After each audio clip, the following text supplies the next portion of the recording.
शब्द विचार में देखेंगे अब हम रचना के आधार पर शब्दों के भेद। पहले हमने देखा था उत्पत्ति के आधार पर 4 भेद होते हैं, तत्सम, तद्भव, देशज, विदेशज। अब आएगा रचना के आधार पर शब्दों के भेद। तो रचना के आधार पर पहला भेद है रूढ़ शब्द। रूढ़ शब्द मतलब इतना छोटा शब्द जिसके हम टुकड़े नहीं कर सकते। और जैसे शेर हो गया तो अलग इसका कुछ और, अब हम इसको अलग अलग करेंगे तो सब अलग अर्थ नहीं निकलेगा। शेर वो 2 वर्ड हैं, दो वर्ण हैं, उससे जो है एक शब्द बन चुका है शेर। अब शेर के भी हम और टुकड़े नहीं करेंगे। ऐसे हाथ, हाथ भी हाँ और थ। अब अगर हम अलग अलग भी कर देंगे तो क्या है, कुछ है ही नहीं इसका कोई मतलब। तो रूढ़ शब्द वो होते हैं जिनके हम टुकड़े नहीं कर सकते, फिर उनका कोई अस्तित्व नहीं बचेगा अगर हमने उनके टुकड़े कर दिए तो।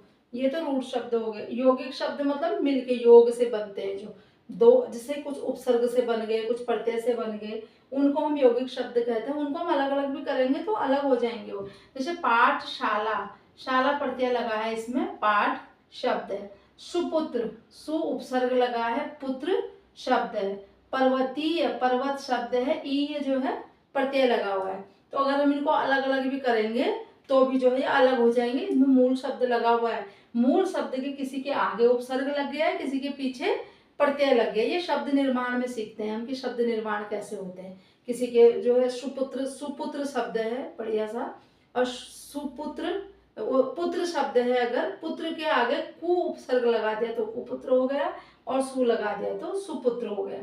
तो ये उपसर्ग लगाए हैं, प्रत्यय लगाए हैं, ऐसे जो शब्द उपसर्ग और प्रत्यय से बना देते हैं हम जिनको, वो यौगिक हो गए, मतलब 2 शब्दों से योग के बन गए। उसके बाद तीसरा होता है योग रूढ़।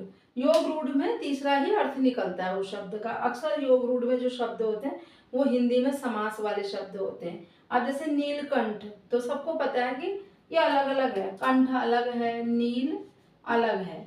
अब फिर जब इसका अर्थ निकलेगा तो एक अलग ही अर्थ निकलेगा। तीसरा शंकर भगवान, वो होता है योग रूढ़, है ना। सबको पता है महादेव को जो है नीलकंठ कहते हैं। ऐसे हिमालय, लेकिन हिमालय एक विशेष पर्वत, वैसे तो आलय मतलब घर, हिम मतलब बर्फ, कई कई पर्वतों पर बर्फ पड़ी रहती है, लेकिन सबको हम हिमालय नहीं कहते। तो अगर हम हिमालय पर्वत कह रहे हैं तो हमारे माइंड में एक इमेज आ जाती है अपने आप की, हिमालय पर्वत वो है। तो तीसरा अर्थ निकला इसका भी योग रूढ़ में। ऐसी मुरलीधर, मुरली और धर से बनाई, लेकिन सबको पता है मुरलीधर कौन है, कृष्ण भगवान है। तो रचना के आधार पर मतलब बनावट के आधार पर कैसे बने ये शब्द। तब हमने उत्पत्ति पढ़ी थी, अब हमने रचना पढ़ी, कैसे बने, कैसे इनकी रचना हुई।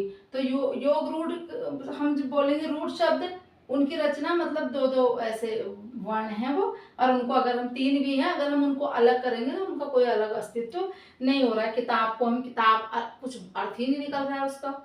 ऐसे ही यौगिक में भी जो है कहीं प्रत्यय लगे हैं, कहीं उपसर्ग लगे हैं, लेकिन 2 से बना रखे हैं हमने वो। योग रूढ़ में उसका अर्थ को जो है तीसरा निकलता है अलग। तो ये रचना के आधार पर शब्द के कितने भेद हो गए, 3 हो गए। उत्पत्ति के आधार पर 4 थे और रचना के आधार पर 3 है। धन्यवाद।